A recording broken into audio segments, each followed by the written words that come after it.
ఆమె పేరు జ్యేష్ఠ. శరీర వర్ణం కారు నలుపు, నేత్రాలు నిప్పు కణికలు, ముఖం వికారం, ఒక లిప్తపాటు ఎవ్వరూ చూడలేని భయానక బీభత్స సౌందర్యం. ఆమెను చూడగానే బ్రహ్మ, విష్ణువు, మహేశ్వరుడు రోత పుట్టి తలలు తిప్పేసుకున్నారు.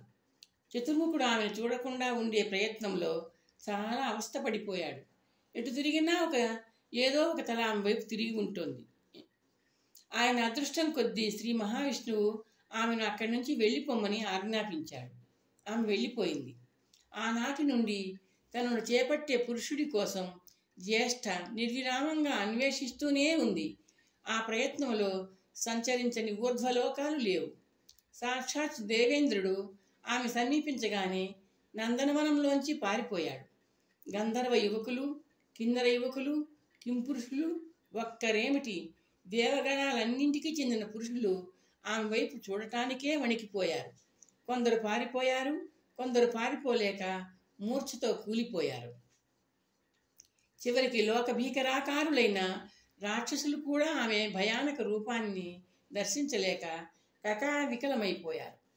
దిక్పాలకులు తమ తమ దిక్కులు వదిలి దిక్కుతోచని వాళ్లలాగా పరుగులు పెట్టారు. సిద్ధులు, చారణులు అందరిది ఒకటే స్పందన, పరుగు. విసిగి వేసారిపోయిన జ్యేష్ఠ అరణ్య మార్గాన నడుస్తూ తన భవితవ్యం గురించి తీవ్రంగా ఆలోచించుకుంటోంది. ఈ సృష్టి ఇంత అసంపూర్ణంగా ఉందా? తనను తేరిపార చూసే పురుషుడే లేడా? ఈ సృష్టిలో జ్యేష్ఠ తటాలను ఆగి చెవులు రిక్కించింది. ఏదో లయబద్ధమైన ధ్వని, ఎవరో వస్తున్న అలికిడి. జ్యేష్ఠ వెంటనే చెట్టుచాటుకు తప్పుకుంది. కాలాన్ని స్థలాన్ని మరిచిపోయి నారాయణ నామ సంకీర్తన చేస్తూ వస్తున్న నారదుడు ఉలిక్కిపడి ఆగాడు. వీణ తీగల మీద నర్తిస్తున్న వేళ్లు కొయ్యబారిపోయాయి. ఎదురుగా దగ్గరగా తన దారికి అడ్డుగా భీకరాకారం. నారదుడు ఆమెను చూడలేక గిరుక్కును వెనుదిరిగి పరుగుపెట్టే ప్రయత్నం చేశాడు. ఆగు! జ్యేష్ఠ కంఠం గర్జించింది. నారదుడు కొయ్యబారి నిలిచిపోయాడు. నువ్వెవరో నాకు తెలుసు, ఇటు తిరుగు నారదా! జ్యేష్ఠ నవ్వింది. అమ్మో, నీ వైపు చూడను. ఎందుకు చూడవు? ఎందుకో తెలిసి కూడా అడిగింది జ్యేష్ఠ. నేను చూస్తే దిష్టి తాకుతుంది నీకు, నారదుడు అమాయకత్వం నటిస్తూ అన్నాడు. జ్యేష్ఠ నవ్వు నారదుడి శరీరాన్ని ఒక్కసారి జలధరింపజేసింది. అందుకంటే నువ్వంటే ఇష్టం. అందరూ నన్ను భయంతో చూడడం లేదు. నువ్వేమో పాపం నాకు దిష్టి తగులుతుందన్న ప్రేమతో చూడడం లేదు. నేనంటే నీకు ఇష్టమని అర్థమైపోయిందిలే నారదా. నన్ను ఎవరూ వివాహం చేసుకోవడం లేదు. నువ్వు చేసుకోరాదా నారదా? జ్యేష్ఠ నారదుడి వైపునే చూస్తూ అంది. నారదుడు ఉలిక్కి పడ్డాడు. అతని వేళ్ళు అడ్డదిడ్డంగా వీణ తీగలకు గుయ్యమన్నాయి. నేను చేసుకోకూడదు. నువ్వు చేసుకోవాల్సిందే. నాకు ఎంతో నచ్చావు నారాయణ. నేను ఆ జన్మ బ్రహ్మచారిని తల్లి. వివాహం చేసుకోకూడదు. నిన్నే కాదు, ఎవరినీ చేసుకోను. ఎన్ని కారణాలు చెప్పినా నిన్ను వదలను అంటూ జ్యేష్ఠ నారదుడి భుజం మీద చెయ్యి వేసింది. నారదుడి శరీరం ఒక్కసారి వణికింది. మెల్లగా నోరు పెకిలించుకున్నాడు. జ్యేష్ఠ, నా మాట విను. నిన్ను భార్యగా స్వీకరించబోయే పురుషుడు నీలాగే ధైర్య సాహసాలు కలిగి ఉండాలి. నీ ముఖంలోకి చూడలేని నాలాంటి భీరువులు నీకు భర్త కాలేరు. జ్యేష్ఠ చెయ్యి నారదుడి భుజం మీద నుంచి జారింది. అంటే నన్ను చూడాలంటే నీకు భయమేనా నారదా? నిజం చెప్పాలంటే భయమే. దిష్టి తాకుతుందంటూ ఊరికే హాస్యానికి అన్నాను. నా మాట విను. నీకు తగిన ధైర్యశాలిని పట్టు. లోకాలన్నీ గాలించాను, అలాంటి వాడు లేడు. నా ముఖంలోకి ధైర్యంగా చూసే పురుషుడు లేడు. జ్యేష్ఠ విచారంగా అంది. ఎందుకు లేడమ్మా? ఉన్నాడు. నీ ముఖారవిందంలోకి తదేకంగా ఎలా చూడలేమో ఆయన ముఖారవిందంలోకి అలాగే తదేకంగా చూడలేము. ఆ పురుష పుంగవుడు ఎలా ఉంటాడో వర్ణిస్తాను విను. కాటుక ముద్ద లాంటి శరీరం, ఎరుపు పసుపు రంగులు కలిసి ఉన్నట్టుండే మిడిరుడ్లు, తేరిపార చూడలేని భీకరాకారం. ఆహా, నిజంగా అలాంటి స్ఫురద్రూపం కలిగిన పురుషుడు ఉన్నాడా నారదా? ఎక్కడున్నాడు? జ్యేష్ఠ ఉత్సాహంగా అడిగింది. నువ్వు ఏనాడైనా సూర్యమందిరం వైపు వెళ్ళావా?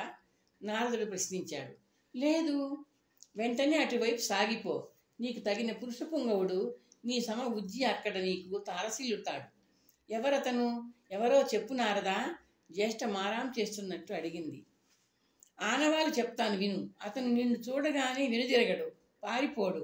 నువ్వు చూసినట్టే తదేకంగా, నిర్భయంగా నీ విశాల ఉన్నత నేత్రాలలోకి అదే పనిగా తదేకంగా చూస్తాడు.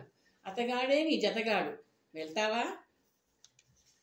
ఎంతసేపటికి జ్యేష్ఠ నుండి సమాధానం రాకపోయేసరికి నారదుడు మెల్లగా తల తిప్పి చూశాడు. అతని కళ్ళు ఆశ్చర్యంతో, పెదవులు చిరునవ్వుతో విచ్చుకున్నాయి.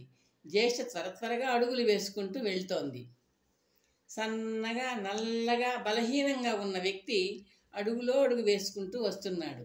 దూరం నుండి అతన్ని చూస్తూ జ్యేష్ఠ నవ్వుకుంది. తనను దగ్గర నుండి చూడగానే అతని మందగమం పరుగుగా మారిపోతుంది. ఆ పురుషుడిని దాటి ముందుకు వెళ్ళబోతూ అప్రయత్నంగా ఆగింది జ్యేష్ఠ. నడక ఆపి నిల్చున్న ఆ పురుషుడు ఆమె వైపు సూటిగా చూస్తున్నాడు. జ్యేష్ఠ ఆశ్చర్యపోయింది. అతని కళ్ళు భయం గొలిపే విచిత్రమైన గోళాల్లా ఉన్నాయి. ఆ కళ్ళలో భయం లేదు. ఆ పురుషుడు మంత్రముగ్ధుడిలా జ్యేష్ఠ వైపు చూస్తున్నాడు. బలిష్టంగా, సౌష్ఠవంగా, అందంగా ఉన్న నిండైన శరీరం, బయటికి ఉబ్బినట్టున్న ఎర్రటి కనుగుడ్లు, ముఖ్యంగా తన కళ్ళలోకి తీక్షణంగా, సూటిగా, ధైర్యంగా, లోతుగా చూస్తున్నాయి ఆ విలక్షణ విలోచనాలు. సుందరి, ఎవరు నువ్వు? ఆమెనే చూస్తూ ప్రశ్నించాడు ఆ పురుషుడు. జ్యేష్ఠ పెదవులు చిరునవ్వుతో విచ్చుకున్నాయి. తన కళ్ళలోకి నిదానించి చూడడమే కాదు, ధైర్యంగా తనను పలకరిస్తున్నాడతను. నారదుడు చెప్పిన పురుషుడా? నువ్వెవరో చెప్పు ముందు, జ్యేష్ఠ నిర్లక్ష్యంగా అంది. నేను ఛాయాదేవి సూర్య దంపతుల పుత్రుణ్ణి. నా పేరు శనేశ్వరుడు. నా పేరు జ్యేష్ఠాదేవి. నీకోసమే అన్వేషిస్తూ ఇటువైపు వచ్చాను. నన్ను వివాహం చేసుకుంటావా? జ్యేష్ఠ ఆశగా అడిగింది. మా జనకుల అనుమతి తీసుకోవాలి ముందుగా. రా వెళ్దాం, శనేశ్వరుడు చేతిని చాపుతూ అన్నాడు. జ్యేష్ఠాదేవి తన చేతిని అతనికి అందించింది. ఇద్దరూ జంటగా సూర్యమందిరం వైపు నడుస్తున్నారు. నాన్నగారు, ఈమె జ్యేష్ఠ. ధైర్యంగా తన ముఖంలోకి, ముఖ్యంగా తన నేత్రాలలోకి చూడగలిగే పురుషుడి కోసం అన్వేషిస్తూ నాకు తారసిల్లింది. నా ముఖంలోకి ధైర్యంగా చూడగలిగే వధువు కోసం నేను కూడా వేచి ఉన్నానని మీకు తెలుసు. మీరు అనుమతిస్తే, శనేశ్వరుడు చెప్పుకుపోతున్నాడు. ఆశీర్వదిస్తున్నాను శనేశ్వర. ఉభయులు దంపతులు కండి. సుముహూర్తంలో మీ వివాహం జరుగుతుంది. సూర్యుడు చిరునవ్వుతో దీవించాడు. ఒక శుభముహూర్తాన జ్యేష్ఠాదేవి శనేశ్వరులు భార్యాభర్తలయ్యారు. కశ్యప దంపతులు, విశ్వకర్మ దంపతులు, నారదుడు నూతన దంపతులను ఆశీర్వదించారు. జ్యేష్ఠతో శనేశ్వరుడి సాంసారిక దాంపత్యం జీవితం ప్రారంభమైంది. శనిగ్రహ చరిత్ర విన్నారు. ఇక రాహుగ్రహ చరిత్ర. నిర్వికల్పానంద అన్నాడు. సింహికకు జన్మించిన రాహువు మృత్యుదేవత నిట్టూర్పులోంచి ఆవిర్భవించి కశ్యప ప్రజాపతి ఆశ్రమం చేరి ఆయన పత్ని ధనూదేవి పోషణలో పెరిగిన కేతువు కశ్యపాశ్రమంలోనే పెద్దవాళ్ళయ్యారు అని మనకు తెలుసు. క్షీరసాగర మదన సమయంలో రాహుకేతువులు మళ్ళీ రంగప్రవేశం చేశారు. ముందుగా క్షీరసాగర మదనం ఎందుకు జరిగిందో తెలుసుకోవడం అవసరం. సాగరాన్ని చిలికే అవసరాన్ని కలిగించిన వ్యక్తి దుర్వాస మహర్షి. నిర్వికల్పానంద వివరించాడు. గురువుగారు, పరమశివుడి అంశతో సతీ అనసూయకు జన్మించిన దుర్వాస మహర్షి గురించేనా మీరు చెప్తోంది? చిదానందుడు అడిగాడు. అవును, ఆ దుర్వాసుడే. వేరొక దుర్వాసుడంటూ ఎవరూ లేరు. ఆయన మహాకోపిష్టి. ఆగ్రహించి ఎవరినైనా శపిస్తే ఇక శాంతించి ఆ శాపాన్ని ఉపసంహరించే ప్రసక్తే ఉండదు. ఆ దుర్వాస మహర్షి ఒకసారి అరణ్య మార్గంలో వెళ్తున్నాడు. నిర్వికల్పానంద కథనం ప్రారంభించాడు.